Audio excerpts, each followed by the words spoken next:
rolling. We're rolling, yeah, that's right. So, hi, Italy, Italia. Okay. We got a special guest today. We got Steve BOLTZN from Manchester. Originally, yeah. I know a little bit of your career, of your history, but I would like you to tell us something about how you started your musical career. We know something about Atomic Rooster, your first band, in the past, a long time ago. Yeah. So your career spanned about 5 decades. 5 decades. Yeah, I'm sorry to say, but I know. Yeah. Okay. So tell us something about how you started. How did it start? Yeah. Okay, Manchester. Me, an only child. No brothers or sisters. I see. I saw the Shadows. The Shadows. The Shadow, yeah, with the guitar, on TV, and I need to do that. That's what I want to do. So that's how it started. And I formed a little band, and we played Then the Beatles came out, and we, I was like 14 or 15, and we played. Right time, right place. Right, yeah, of course. And then bands develop, and then we decided one day so by this time I'd be about 18 years old, and we had to come to London. Yeah, that was the big thing, come to London. So we came. So London was very much better than Manchester at the time. At the time. Yeah. Now I'm not so sure. It's the other way around. Yeah. But Anyway, so straight to London. Yeah. The band folded. But I got the job with Atomic Rooster. Yeah, your first real professional job. Yeah, a bit of luck, really, kind of luck. Vincent Crane, Yeah, Vincent Crane and Pete French in the band, although he hadn't done any gigs.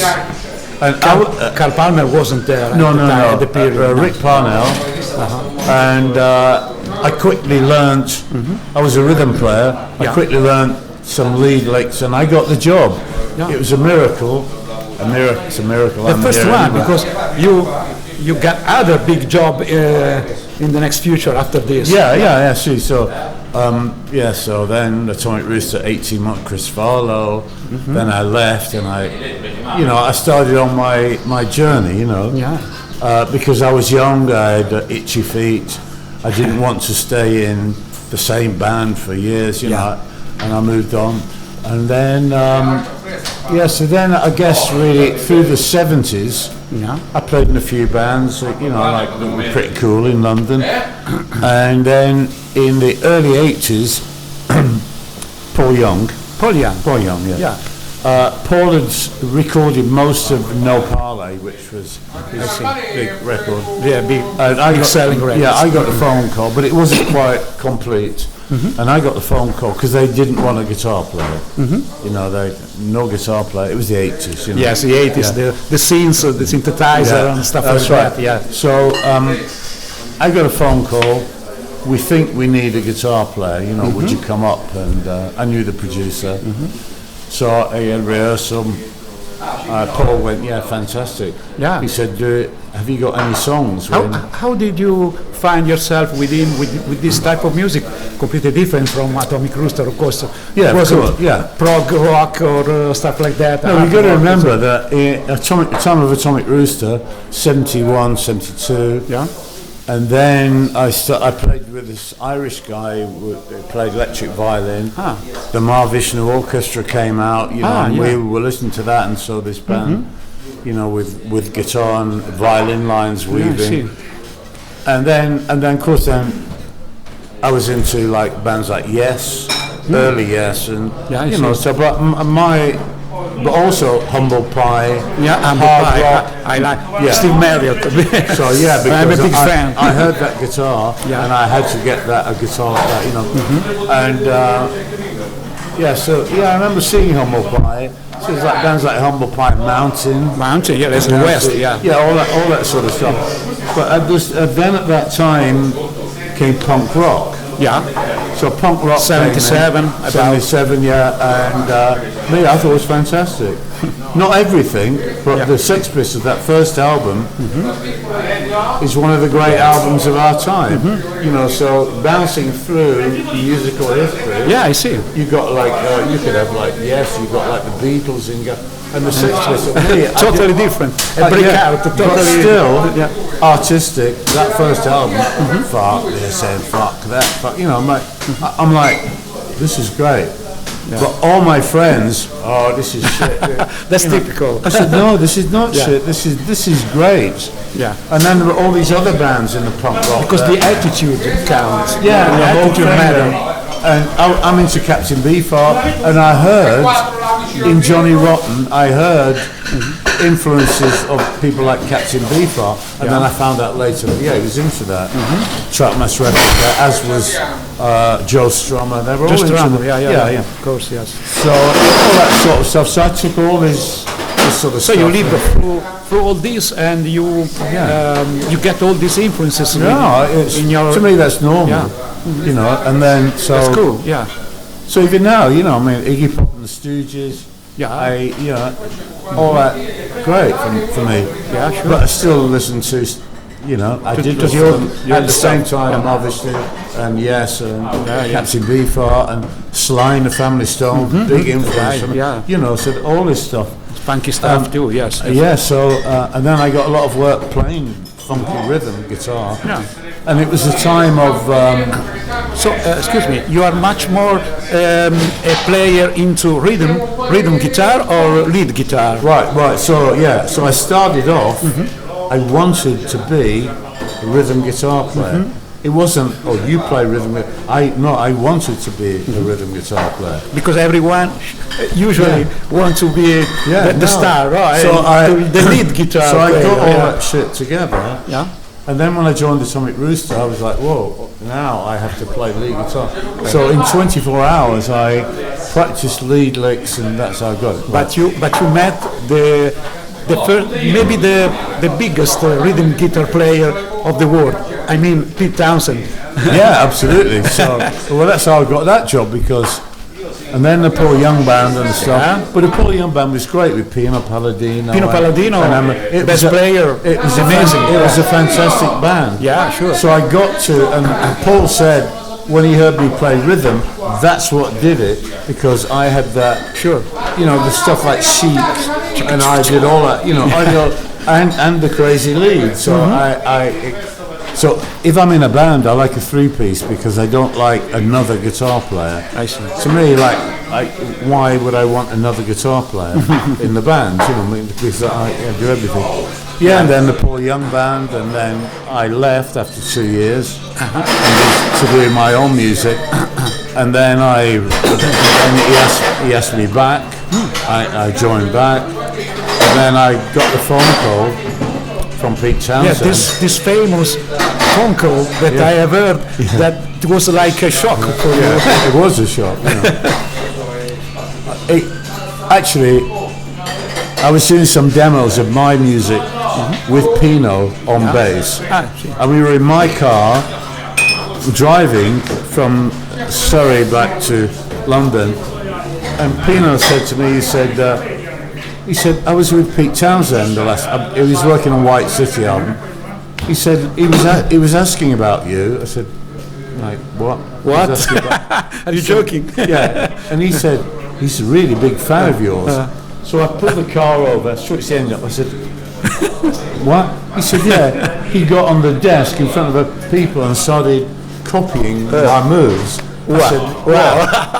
So I that went in my brain. I forgot about it. Yeah. On this one day, it was a really bad time. My wife was leaving me. I see. It was a bad period in my personal life, and the phone rang. I said, BOLTZ. He said, it's Pete Townsend. I went, yeah, right. He said, no, it is. No joke. No joke. I said, yeah. What do you want? What do you want? What, you want money? I haven't got any money. Yeah. So he said, look, I've got a hearing problem. Pardon? Yeah. He said, I've got a question to ask you. He said, I'm a big fan of yours. I've watched you with Paul Young. I've seen you many times. He said, I've recognised something in you that in me, I see it in you. So he said, will you play lead guitar for The Who on their 25th anniversary tour? Wow. I go like So I go, my God, okay, right. He said, because there's only two guys in the whole world I would ask. One is yourself, and the other one is Joe Walsh. Joe Walsh. Joe Walsh. And yeah. I said, Eagles and I said, but you can't have Joe Walsh, he's American. He went, that's absolutely right. That's the right answer. Yeah, so, but having said that, it was a very difficult, because I had to learn all the songs. No internet, cassettes. I can imagine, yes. In how much time? Well, I'll be in southeast London. We rehearsed in West London. Every day in my car, through London traffic, I had the cassettes on. I'm listening, I'm sweating, I'm making notes and things. So it was probably the hardest job, because every night we played for 4 hours. 4 hours, yeah. 4 hours. 4 hours. A show for that show. Every night, so people said they were doing it for the money, but not 4 hours every night. That was. Okay. We are talking about which years? In 1989, that would be, So that was the 25th anniversary tour.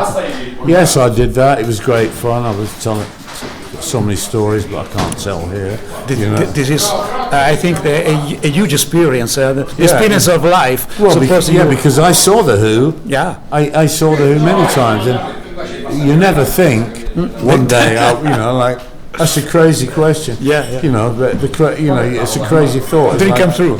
Yeah, no, but then it happened. So, but after that, I didn't get so much work, because if people think you're with The Who, you don't need the work. But I still needed the work, So then I did sessions and various things. I'm still like Paul Young. Excuse me. Yeah. He wants me to play guitar on a new song of his, so it comes full circle, Up and down. Up and down. Because the music industry now is getting very, very low, worse. Well, yeah. So, and people don't want a guitar player. People do albums in their bedroom, It's like the Wild West out there. So, but I got asked by the agent Stefano a year ago if I would come over and play with these guys, and it's great, So I do this. I had my own band, Dead Man's Corner, which I love. So where do you live now?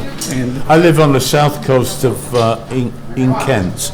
In Kent, yeah. Yeah, so it's like 45 minutes train to London. How did you find yourself getting these gigs all over the Europe? I suppose Europe, or also even abroad, outside. Yeah, well, this is because of Stefano. I got this email, would I can get? I'm an Let's agent. say who is Stefano? Stefano is the agent that. Yeah. Okay. No, I know that. So Stefano's the Italian agent. Yeah. He's great, Well, it was through another person first of all, and then I sidetracked him, and so I deal now with Stefano. So it's just something I do solo acoustic gigs to make money in bars like this at home, and I play with Atomic Rooster, the reformed version. Yes. Which is fabulous. That's what I was about to ask you. Atomic Rooster have something in the future. They have some planning. Right. Okay. So 5 years ago, I got a phone call. Would I be interested in reforming Atomic Rooster? And I thought, well, people were asking me. Yes, some are dead, unfortunately. Yeah. So, but I spoke to Vincent Crane's widow, and I spoke to Pete French. Yeah. Anyway, so we formed the Atomic Rooster with 3 guys up north. So the band now, and we toured Europe for 5 weeks. I heard about November. It. Yeah. The first week, Pete French went home because he had a cold. I see. So we were like,